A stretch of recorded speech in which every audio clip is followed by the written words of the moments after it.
Black flags flew in many parts of West Belfast today as people waited for the coffins of the 3 IRA members to arrive in the city.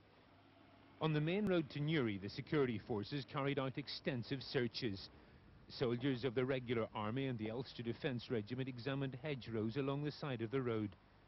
Sniffer dogs were used to search for explosives. Closer to the border, there were traffic diversions south of Newry. The security forces diverted all vehicles away from the main road to the Jonesboro area. A number of vehicles were searched, including this car, which contained the Belfast Sinn Féin councillor Alex Maskey and John Savage, the father of Sean Savage, one of the IRA members shot dead in Gibraltar. In Dundalk, as in West Belfast, black flags were flown as people waited for the coffins of the IRA members to be driven from Dublin. Meanwhile, the IRA claims that members fired a volley of shots this afternoon to coincide with the arrival of the coffins in Dublin. The IRA says they fired the salute at Rodney Drive in West Belfast and that they've now paid their tribute.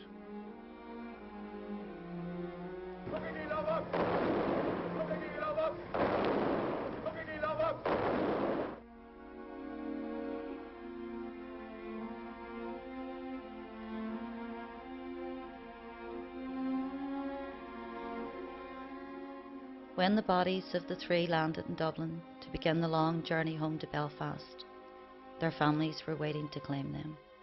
Thousands of Irish people lined the route of the funeral cortege from Dublin all the way to Belfast. Sad are 3 homes in Belfast now. All Ireland shares their sorrow. Sean Savage and Daniel McCann, they died on the streets of Gibraltar. They flew out of Belfast with an ambitious plan to continue the struggle to free Ireland. Red Farrell, Sean Savage and Daniel McCann, and they died on the streets of Gibraltar. And sad are 3 homes in Belfast now. All Ireland shares their sorrow as they walked in the sun. The Brits drew their guns and blood stained the streets of Gibraltar. The SAS stood there, so proud of their deed. 3 more freedom fighters lay dead in the street. They'd been given no warning, no chance to retreat, for 3 had to die in Gibraltar. And sad are 3 homes in Belfast now. All Ireland shares their sorrow as they walked in the sun. The Brits drew their guns and blood stained the streets of Gibraltar.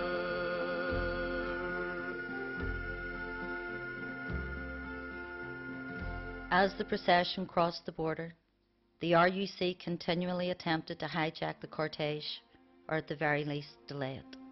Unionist mobs were also lining the route, screaming abuse and throwing stones at the bereaved. On arrival in Belfast, a senior RUC man was seen spitting on the hearse carrying the body of volunteer Dan McCann to his Cavendish Street home. There had been constant harassment by state forces at the funerals of Republican dead for some time prior to this. On the 3rd of March, just before the funerals of the Gibraltar 3, IRA volunteers Brendan Mulley and Brendan Burns were buried in Crossmaglen, South Armagh. Mourners at their funeral were attacked by the RUC.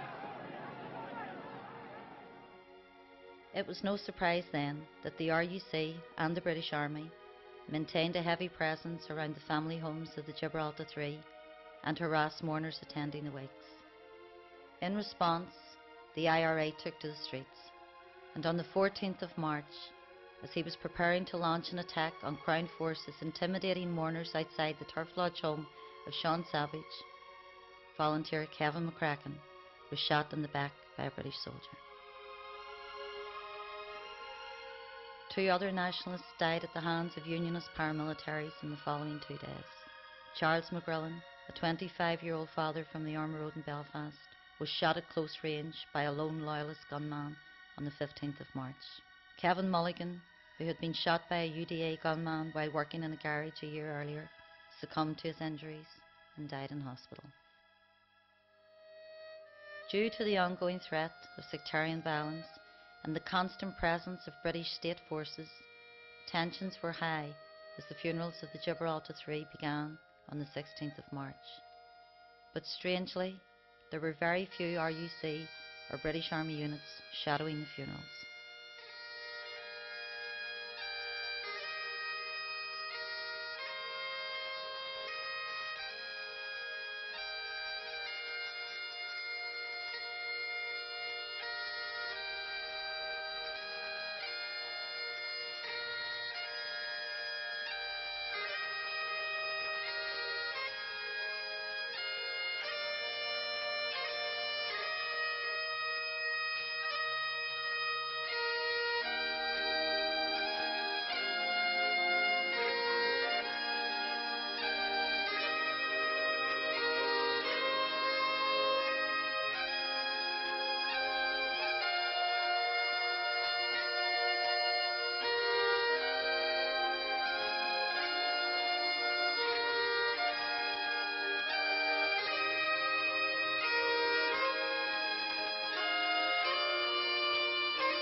By the time the funeral cortege reached Milltown Cemetery, there seemed to be no Crown forces about at all, with the exception of 2 British Army helicopters overhead.